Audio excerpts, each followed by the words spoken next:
What is up, you guys? Welcome back to another video.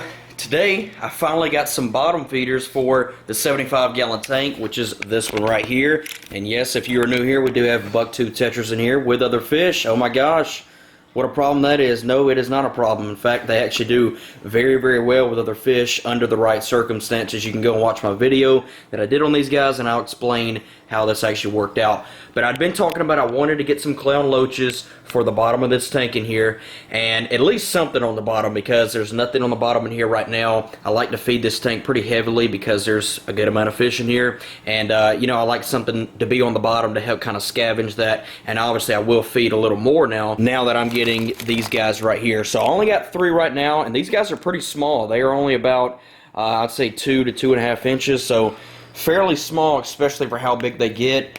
Not a very fast growing fish in all honesty, but they do get a really, really good size over time. Actually, one has got some pretty cool markings on him. See that one on the bottom right there? His middle bar right there does not connect all the way. Not this one, but the one on the side. See that? Pretty cool looking. So I do think I'll add probably 2 or 3 more at least to it. These guys, they like to be in a group, even though they are a bottom feeding fish. They are still more of a schooling fish, and they tend to be a lot more active, tend to be a lot more comfortable in a tank whenever you have them in a large school, or at least a decent sized school, especially in a bigger tank like this. So these guys should do pretty well in here. No, I do not expect the bucktooth tetras or the exodons to mess with them at all, especially since they're going to be something on the bottom, and they also are not a very bright scaly fish like the kind of fish that they tend to attack. So like I said, if you're new here, you can go and watch the video I did on these guys explaining how this is actually working out here, and then you will see why it is why, like I said, it's working, and why I'm adding more fish. So we have the severums in here, we have the blue cards, we have a strawberry leperinus, that guy right there, and then also a banded leperinus, which he's kind of shy, even though he is the largest fish in here by far. That's him right there. I'll feed the tank in a minute and probably get him to come out. But this is pretty much it, besides adding a few more clown loaches in probably a week or two, whenever, and then getting 2 electric blue jack dempseys for the tank. That'll be it. And because these severums, the caros, that severum, or not the severum, the leperinus, they're all going to get quite a bit bigger. And this tank is a 75-gallon, but I do want to keep it kind of spaced out. I don't like to overstock my tanks. I do like to have a decent amount of fish in there so you can actually see what's in there, but I don't like to overstock and make maintenance any harder than it needs to be. So I'm kind of leaving room for these fish to grow, even though it looks kind of like empty right now, even though I said I'm not going to add that much more to it. Just keep in mind, a lot of these fish are going to get a lot bigger than they are right now. Now there's the fish that we got in the last video, this neon dotty back over here in the saltwater tank. He has settled in really, really nicely over here with the clownfish, and it's doing really, really good. He's eating really good, and he has gotten pretty used to the tank now. You can see him, he's kind of out and about, not skittish of me whatsoever. So yeah, really, really pretty fish, and he's doing really good in here, and so are all the corals. Check out these mushrooms. I was just saying how these were kind of new in the last video, and they have really blossomed out. Those zoas back there are doing really, really good. The Duncans, of course, the hammers. So the tank is pretty well rocking. So this is actually a frozen cube of spirulina brine shrimp. This is mainly what I feed the saltwater fish, but I also will feed the remainder of it to the freshwater fish, and they really, really like it. So I was going to show you guys the new fish eating. He hasn't, now if I'm being honest, sometimes he will take more to bloodworms. Now I rarely ever feed bloodworms in the saltwater tank, but you can see he actually is picking up some of the shrimp.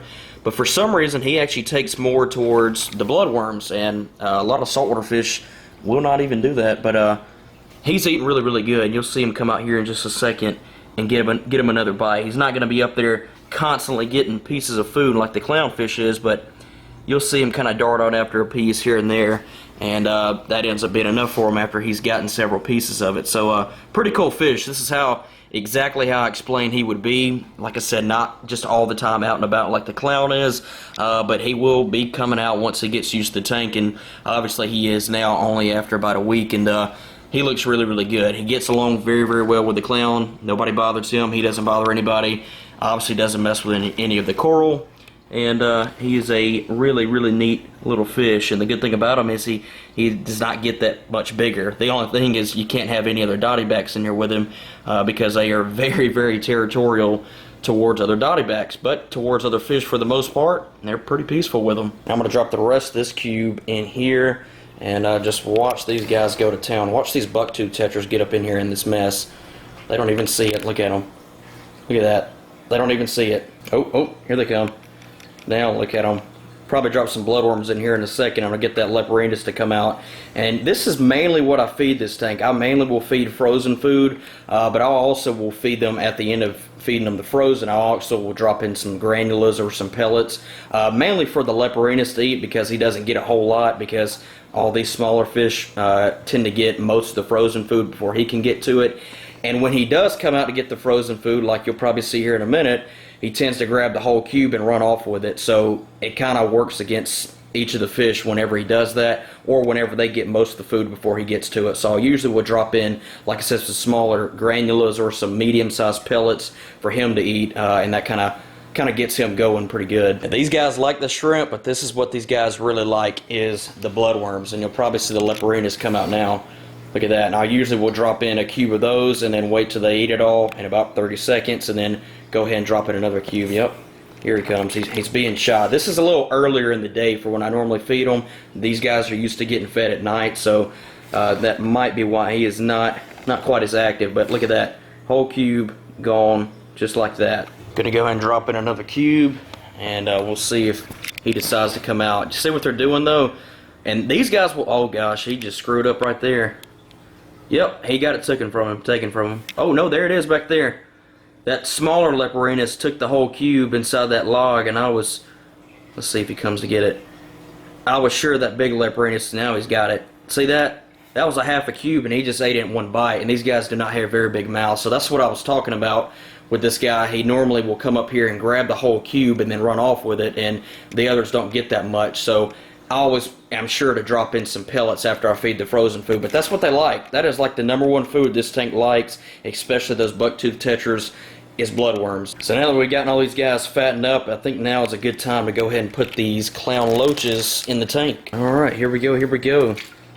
Hopefully nobody tries to mess with them, which I don't think they will.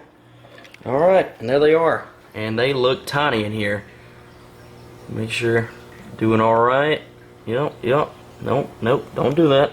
Get back. So it's going to be fun to watch these guys grow in here, and trust me, once they get acclimated to the tank, they will be out and about. This tends to be a pretty active fish when you get them in a decent sized school. Like I said, I am going to be adding some more in here. I think I'm probably going to get the school up to about 6, so go ahead and get these 3 and then add another 3 in a couple of weeks probably.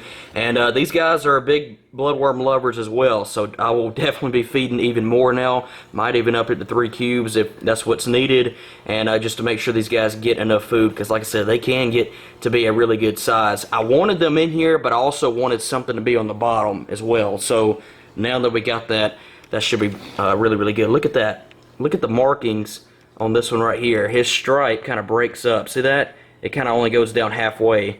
And then look at it on that side. It's pretty cool looking. But I will be watching just to make sure nobody picks on them, and of course I will give you guys an update on them in the next video. And the outdoor pond should be making an appearance in the next video as well. At least the 800-gallon pond. It's just now getting back clear. Obviously, like I said in the last video, it turned green because the UV light went out, got a new bulb back in, and now it's really clearing up. So it should be making its first appearance of the summer in the next video, and the 300-gallon pond as well, with the goldfish and the turtles in it. I've got a couple new turtles in there, and a new fish in the 800-gallon pond. So no video in the middle of the week this week, so it'll more than likely the next video will be out next Sunday, as this one is.